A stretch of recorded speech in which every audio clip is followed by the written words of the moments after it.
సర్కారును ఎలా ఎదుర్కొందాం?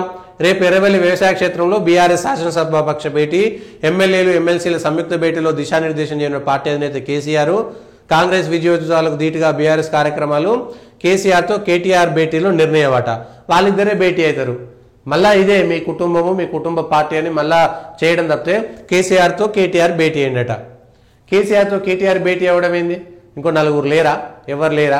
అయితే కేసీఆర్ తోటి కవిత భేటీ అవుతుంది, కేటీఆర్ భేటీ అవుతాడు, సంతోష్ రావు భేటీ అవుతారు, హరీష్ రావు భేటీ అవుతారు. మరి ఇంకొక నాయకుడు లేడా? ఇంకొక నాయకుడికి ఆ విలువ ఇవ్వరా? నెంబర్ 2లో కనీసం నెంబర్ 2లో అయినా సరే ఇంకో నాయకుడిని తీసుకోరా? ఎవరి మీద నమ్మకం లేదా? అందరు వెళ్ళిపోతారు మేము తప్ప అనేటువంటి నమ్మకం ఉందా? ఏడాది అయింది. ఏడాది పాలనలో 10 ఏళ్లు అధికారంలో ఉన్నటువంటి ఒక మాజీ ముఖ్యమంత్రి ప్రతిపక్ష నాయకుడిగా గజ్వేల్ ఎమ్మెల్యేగా గజ్వేల్ పోకపోతేవి, నేను పోకపోతే అభివృద్ధి జరిగిందంటారు. అంటే మనుషుల్ని అంతేనా వదిలేద్దామా గాలికి? గజ్వేల్ ఎమ్మెల్యేగా గజ్వేల్ ప్రజలను కలిసేటువంటి లేదా? ఎన్నిసార్లు గజ్వేల్ ప్రజలు కలిసిరు? ఇవాళ కామారెడ్డి ప్రజలు ఓడగొట్టిరంటేనే అర్థం చేసుకోవాలి. రేపు పొద్దుగాల గజ్వేల్లో కూడా కేసీఆర్ని కూడా ఓడగొడతారు. రేపు పొద్దుగాల సిద్దిపేటలో కేటీఆర్లో వాళ్ళ పరిస్థితి కూడా అట్లాంటి స్థాయికి దిగజారేటువంటి ప్రమాదం ఉన్నది. ప్రతిపక్ష నాయకుడిగా అసెంబ్లీకి రాకుండా ఏ విధంగా బయట ఉంటారు మీరు? ఇంకొకరికి ఇవ్వండి, ఒక బీసీకి ఇవ్వండి, ఒక ఎస్సీ ఎస్టీకి ఇవ్వండి ప్రతిపక్ష నాయకుడు.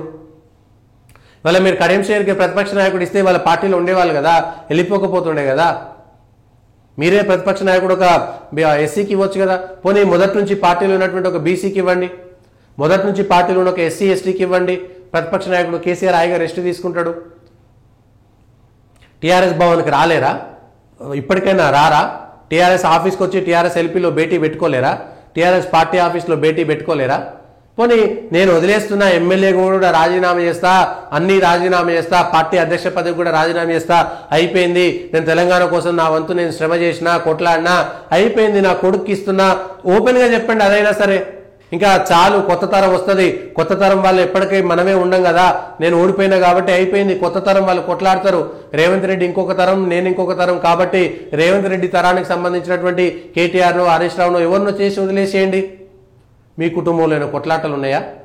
ప్రతిపక్ష నాయకుడిగా మీరు ఏం చేస్తున్నారనేటువంటి విషయం పైన ఒక్కసారి కూడా ఆలోచన చేసుకున్నారా? ఏడాది పాటు ప్రతిపక్ష నాయకుడిగా అసెంబ్లీకి రానటువంటి దానికి మీరు యోగ్యులు కారు. ఎమ్మెల్యేగా ప్రజలకు అందుబాటులో ఉండండి. రోజు పోయి ఎమ్మెల్యే సావుకు బతుకు పెళ్లికి పెద్ద మనిషికి పోయి నువ్వు ఊర్లో ఉండాల్సినటువంటి అవసరం లేదు. కనీసం అప్పుడప్పుడైనా సరే అక్కడ అభివృద్ధి కార్యక్రమాలకు, శంకుస్థాపనలో, ప్రారంభోత్సవాలకు వెళ్ళాలి. అక్కడ నేను ఆ స్థాయి కాదు, నేను ఈ స్థాయి కాదు అనుకుంటూ కూర్చుంటే ప్రజలు కూడా ఎవరి స్థాయి ఏంటి అనేటువంటిది ఒకసారి అర్థం చేసుకోవాలి.